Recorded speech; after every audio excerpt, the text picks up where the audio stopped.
how do you reconcile that in your own head with what you do? I'll go first. I liked what Ashbuckle said about mixing it up. I read a post on TwitTip about broadcasting versus chatting. It's good to do both. Don't just broadcast. Broadcast means you do a feed of all your blog posts, or it's just automated the whole time. Chatting is when you're always doing, you're replying back to a tweet. It's good to do both of them. But I don't know if there's ever going to be a right and a wrong way. I think everybody has their strategy. But me personally, I feel like you got to mix it up. You've got to chat with people. You've got to broadcast things. You've got to retweet. I think retweeting is a great thing too. It shows that you care about what other people are saying, and so you show them a retweet, and that builds trust. Yeah, and I think too, you're always going to have some people out there that feel that everything should be a certain way, but it doesn't belong to them. So you got to find what works for you. Use it the way it works for you. I find people who expect an entire community to do it their way annoying, so I just stop following them. And I've used Twitter for all kinds of things. You stopped following me a couple times too. I never stopped. I'm joking. I never stopped following. Great. Someone else. I know of. So, sometimes I've talked about what I'm eating, Cheerios, whatever. Someone mentioned Cheerios. And other times, I've realized that's not really what I want to use my feed for. However, other times I might. If I'm at a nice restaurant I've never been to before and it happened to be really good, I might tell people about that. So it's just whatever I'm in the mood for. And sometimes my volume is higher, like last weekend. I was waiting for my wife at the restaurant. She, was there like a half an hour, and I posted like 25 tweets in like a half an hour. But I had a lot of things on my mind, and I was just kind of it was the first time I had the chance away from work and away from everyone where I could kind of get some thoughts out. And other times I go a weekend without tweeting at all. So whatever works for you. It's so hard when you don't have a lot of people that you know on Twitter. And I signed up, and probably for a couple months I didn't really use it. I was going to follow the big influential bloggers and the tech people, but it's tough.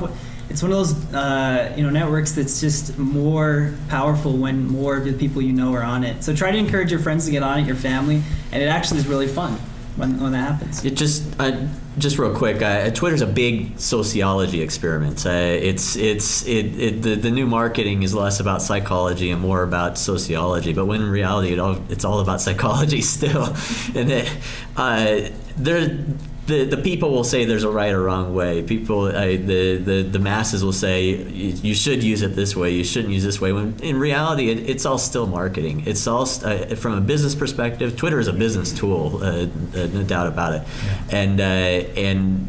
And as I said, it's all about building a following, building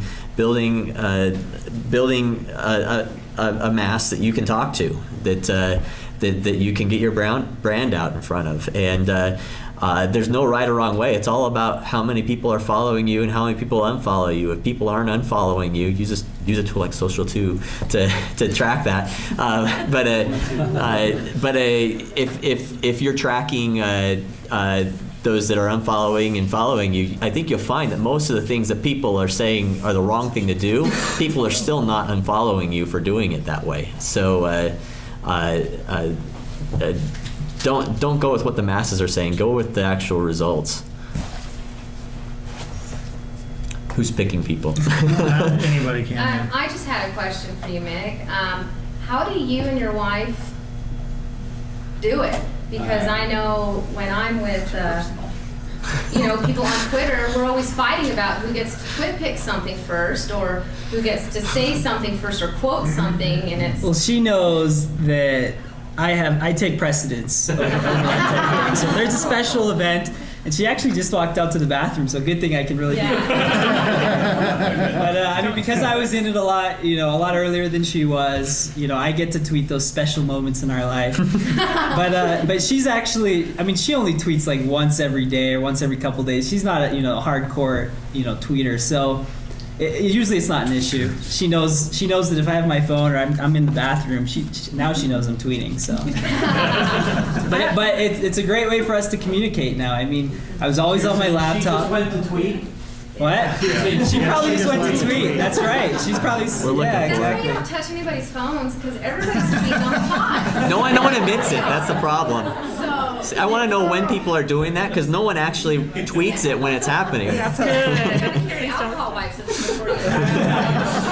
And everybody knows they do it too. Don't shake hands tonight. Well, I have a solution to that. Just marry someone that doesn't have any clue what Twitter is. My husband and I we don't understand each other's worlds, and that's good. I think that I would be too absorbed I'm already too absorbed in this, and I need to get outside into the real world. Like, I used to be an environmentalist, and I am like sitting in my house all day writing, and I love to write, but there has to be some balance there, and he keeps me balanced because he doesn't know what I'm talking about.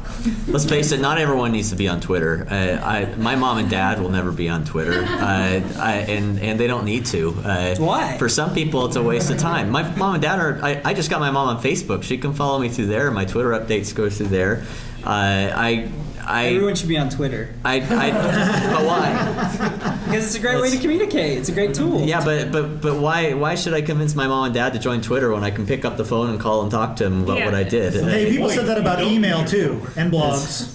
My mom joined Twitter for that reason, to be able to follow what we're Yeah. doing and communicate with us. But what's the reason for 140 characters or less to do that? I mean, Because My mom? if we're not calling her, then that's the best she can do, right? Well, that's the why problem. not email her? Well, if we're not emailing her, that's the best she can do. I mean, that's.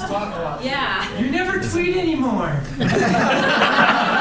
said that on Sunday dinner. No, she said that about my brother who never tweets. Twitter is a networking tool. It's I for don't building think it's new good relationships. For intimate, like close relationships. Yeah. Like when Sam Harrelson, is that his name? He was talking about how his wife was just in the other room and they're both IMing or Twittering to each other. I'm like, put it down. Like, go and touch her. Look her in the eyes.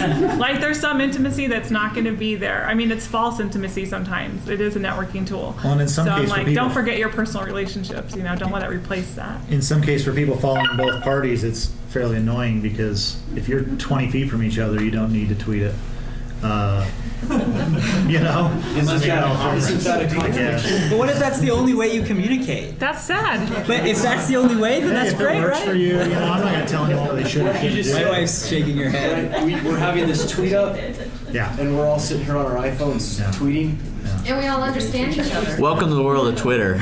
Maybe they should ban technology from tweet ups. You actually have to sit down and talk and shake hands. I think that's a Their great phones in the idea. basket before they get in. Every phone, check at the door. Every conference you go to now, everyone at the get-togethers, everyone's on their phone. They're tweeting what they're doing and stuff. It's we've lost this whole thing about social media is supposed to be about relationships and actually building and forming relationships with real people. And these are tools that enable those building of relationships. And we've turned into people that just sit here and follow everyone on our cell phones versus actually building actual real relationships in person. And we're really starting to miss out on that. And it's really freaky if you're a speaker and you like the interaction between the people because you just sit there to a crowd that's totally like this. You don't.